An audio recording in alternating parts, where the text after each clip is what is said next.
some things I will never understand. And I've come to the conclusion that it's probably best that I don't.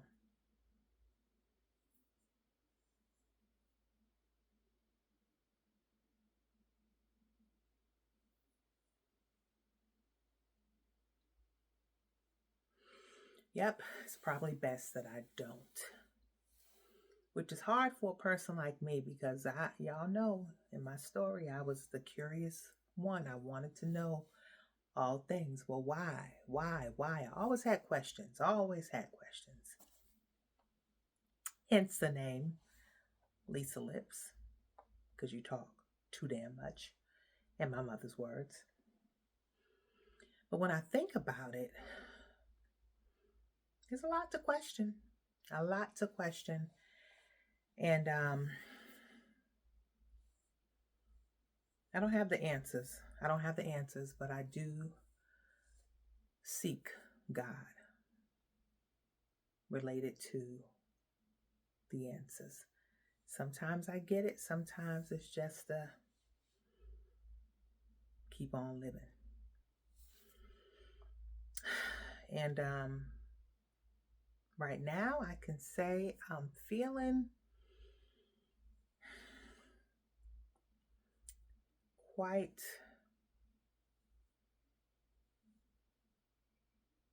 grateful.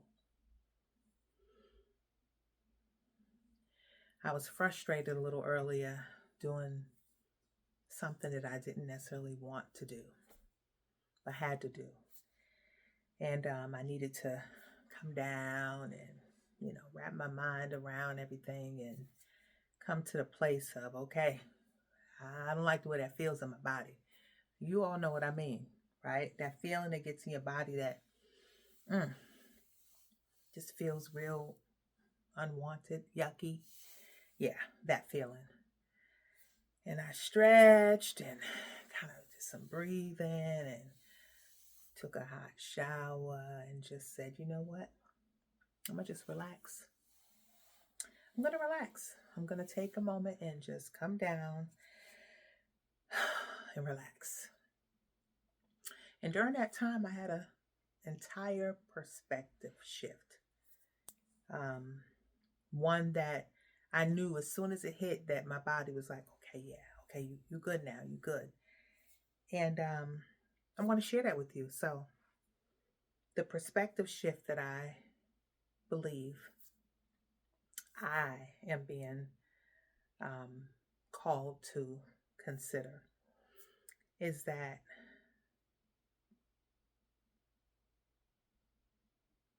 there are years and years and years upon years of things that has led us to this place, a place where people are just utterly confused about the whys of life.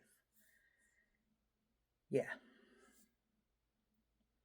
And the one thing that I can get is that it was never intended to be this way. Never intended to be this way.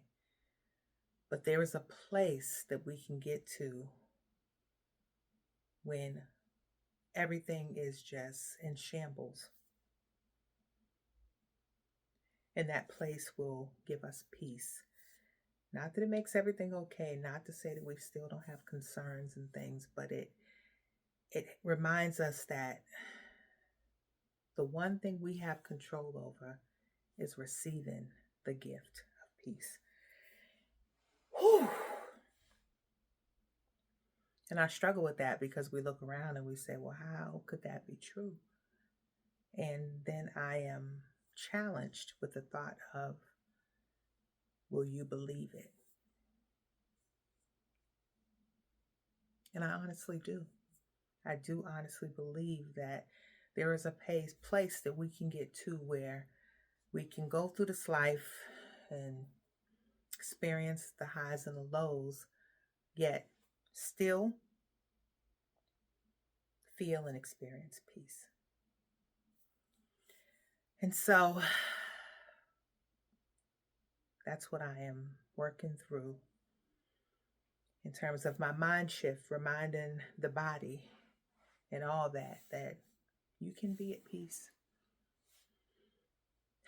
And in the meantime, continue to show love, continue to do your part.